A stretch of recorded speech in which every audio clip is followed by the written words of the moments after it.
जय माता दी। जय श्री राम। आज हम भगवान श्री राम की विशेष कृपा हेतु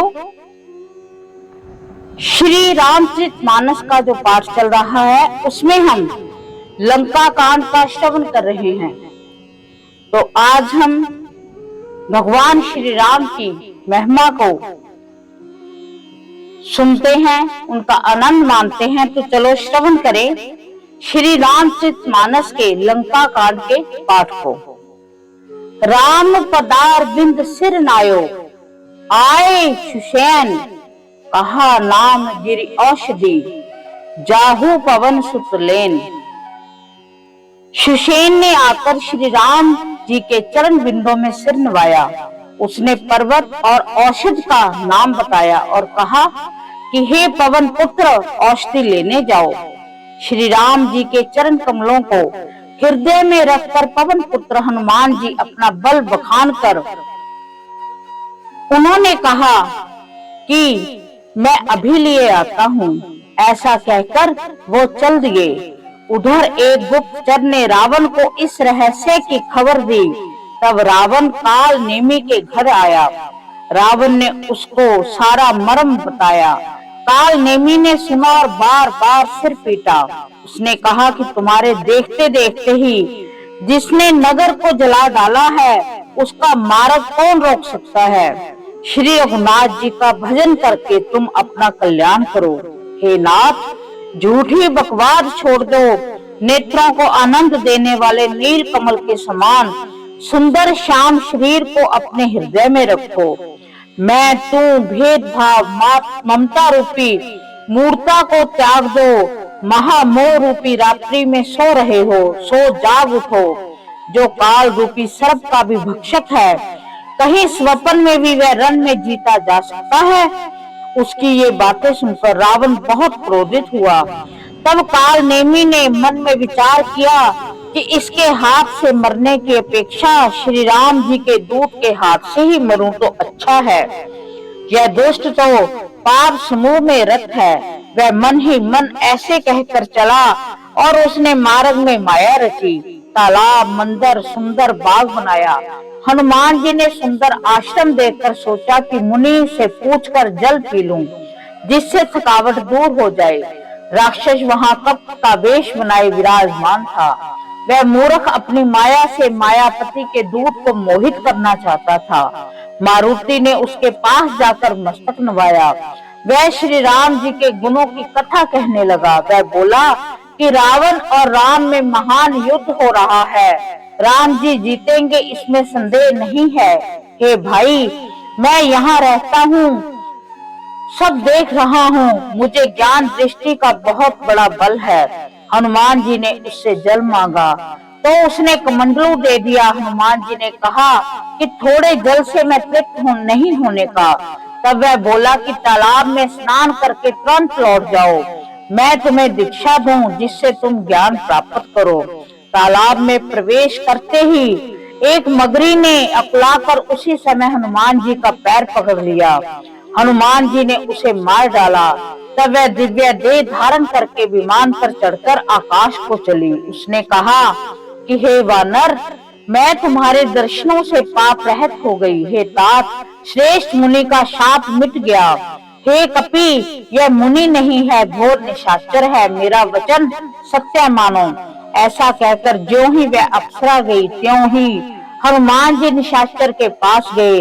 हनुमान जी ने कहा कि हे मुनि, पहले गुरु दीक्षिणा ले लीजिए, पीछे आप मुझे मंत्र दीजिएगा। हनुमान जी ने उसके सिर को पूंछ से लपेटकर उसे पछाड़ दिया। मरते समय उसने अपना राक्षसी शरीर प्रकट किया। उसने राम राम कहकर प्राण छोड़े।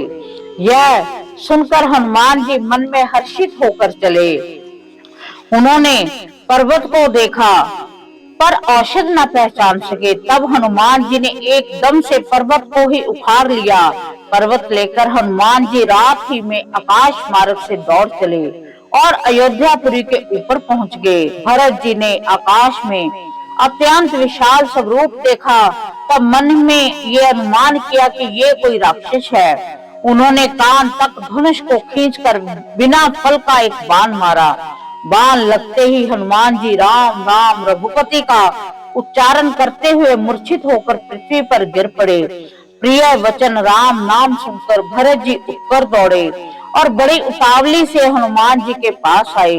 हनुमान जी को व्याकुल देखकर उन्होंने हृदय से लगा लिया। बहुत तरह से जगाया पर वह जागते न थे। तब भरत जी का मुख उदास हो गया।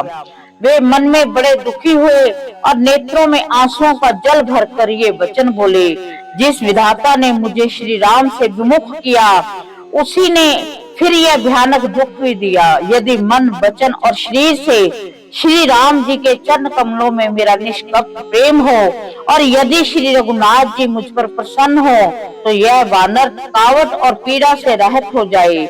यह वचन सुनते ही कपिराज हनुमान जी कौशलपति श्री रामचंद्र की जय हो कहते हुए उठ बैठे। भरत जी ने बानर को हृदय से लगा लिया। उनका शरीर पुलकित हो गया और नेत्रों में आनंद और प्रेम के आंसुओं का जल भर आया। रघुकुल तिलक श्री रामचंद्र जी का स्मरण करके भरत जी के हृदय में प्रीति समाती न थी। भरत जी बोले कि हे तात, छोटे भाई लक्ष्मण तथा माता जानकी सहित सुख निधान श्री राम जी की कुशल कहो। श्री हनुमान जी ने संक्षेप में सब कथा कही। सुनकर भरत जी बहुत दुखी हुए और मन में पछताने लगे। हाँ दैव, मैं जगत में क्यों जन्मा, प्रभु के एक भी काम न आया। फिर को अवसर विपरीत समय जानकर मन में धीरज धरकर बलवीर भरत जी हनुमान जी से बोले कि हे तात, तुमको जाने में देर होगी और सवेरा होते ही काम बिगड़ जाएगा। तुम पर्वत सहित मेरे वाहन पर चढ़ जाओ, मैं तुमको वहां भेज दूं जहां कृपा के धाम श्री राम जी हैं। भरत जी ने ये सब बात सुनकर एक बार तो हनुमान जी के मन में अभिमान उत्पन्न हुआ कि मेरे बोझ से बाण कैसे चलेगा, किंतु फिर श्री रामचंद्र जी के प्रभाव का विचार करके वह भरत जी के चरणों की वंदना करके हाथ जोड़कर बोले कि हे नाथ, हे प्रभु, मैं आपका प्रताप हृदय में रखकर तुरंत चला जाऊंगा। ऐसा कहकर आज्ञा पाकर और भरत जी के चरणों की वंदना करके श्री हनुमान जी चले। भरत जी के बाहुबल, शील, गुण और प्रभु के चरणों में अपार प्रेम की मन ही मन बारंबार सराहना करते हुए मारुति श्री हनुमान जी चले जा रहे हैं। वहां लक्ष्मण जी को देखकर श्री राम जी साधारण मनुष्य के अनुसार वचन बोले कि आधी रात बीत चुकी है, हनुमान नहीं आए। यह कहकर श्री राम जी ने छोटे भाई लक्ष्मण को उठाकर हृदय से लगा लिया और बोले कि हे भाई, तुम मुझे कभी दुखी नहीं देख सकते। तुम्हारा स्वभाव सदा से ही कोमल था। मेरे हित के लिए तुमने माता पिता को छोड़ दिया, वन में जाड़ा, गर्मी और हवा सब सहन किया।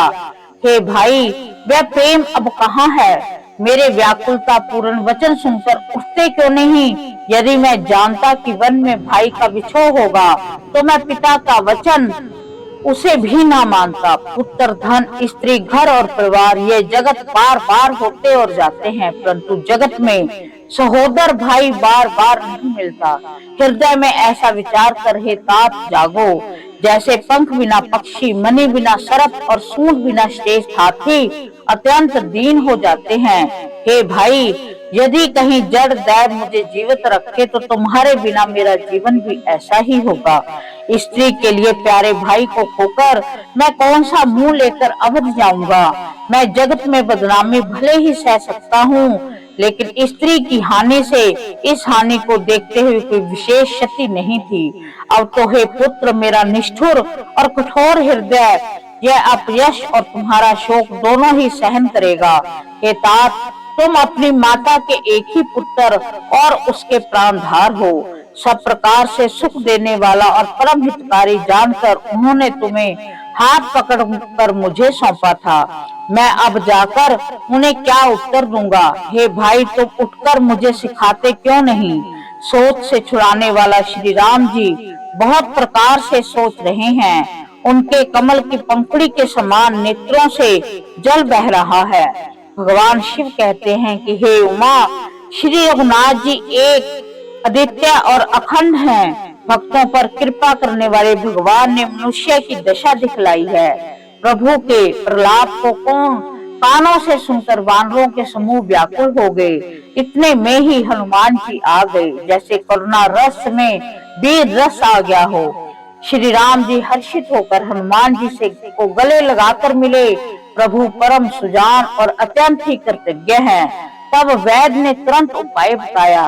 लक्ष्मण जी हर्षित होकर उठ बैठे, प्रभु भाई को हृदय से लगाकर मिले। भालू और बानरों के समूह सब हर्षित हो गए। फिर हनुमान जी ने वैद्य को उसी प्रकार वहां पहुंचा दिया जिस प्रकार वह उसे पहले बार लेकर आए थे। यह समाचार जब रावण ने सुना, तब उसने अत्यंत विषाद से बार बार सिर पीटा। वह व्याकुल होकर कुंभकर्ण के पास गया और बहुत से उपाय करके उसको जगाया। कुंभकर्ण जगा, उठ बैठा। वह कैसा दिखाई देता है, मानो स्वयं काल ही शरीर धारण करके बैठा हो। कुंभकर्ण ने पूछा कि हे भाई, कहो तो तुम्हारे मुख सूख क्यों रहे हैं? उस अभिमानी रावण ने उससे जिस प्रकार से वह सीता को हर लाया था, तब से अब तक की सारी कथा कही। फिर कहा कि हे तात, बानरों ने सब राक्षस मार डाले हैं, बड़े बड़े योद्धाओं का संहार कर डाला है। दुर्मुख देव शत्रु, देवांतक, मनुष्य भक्षक, भारी योद्धा, अधिकाय और अंकपन तथा महोदर आदि दूसरे सभी रणधीर वीर रणभूमि में मारे गए। तब रावण के वचन सुनकर कुंभकर्ण विखल कर दुखी होकर बोला कि अरे मूर्ख, जगजननी जानकी को हर लाकर अब तो कल्याण चाहता है। हे राक्षस राज, तूने अच्छा नहीं किया, अब आकर मुझे क्या जगाया? हे तात, अब भी अभिमान छोड़कर श्री राम जी को भजो तो कल्याण होगा। हे रावण, जिनके हनुमान श्री के सेवक हैं, वह रघुनाथ जी क्या मनुष्य हैं? हाय भाई, तूने बुरा किया जो पहले ही आकर मुझे ये हाल नहीं सुनाया।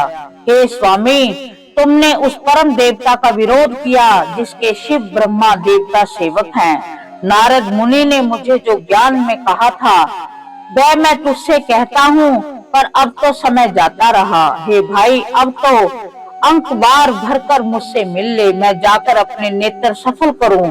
तीनों तापों को छुड़ाने वाले श्याम श्री कमल नेत्र श्री राम जी के जाकर दर्शन करूं। राम रूप गुण सुमरत, मगन भयो छन एक, रावण मांग्यो कोटि घट, मद अरु महेश अनेक। इस प्रकार हमने बड़ी सुंदर महिमा भगवान श्री राम की कि कैसे हनुमान जी संजीवनी बूटी को लेने जाते हैं और भगवान श्री राम एक मनुष्य की तरह अपना दुख को व्यक्त कर रहे हैं, अपने भाई के बिना दुखी हो रहे हैं और कह रहे हैं कि पत्नी और सब बंधु बांधव मिल जाते हैं, परंतु भाई दोबारा नहीं मिलता।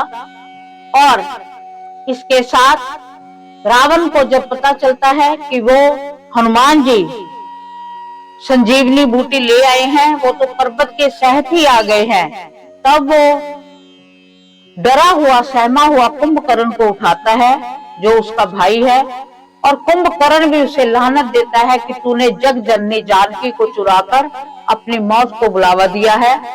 जो जिसके हनुमान जी जैसे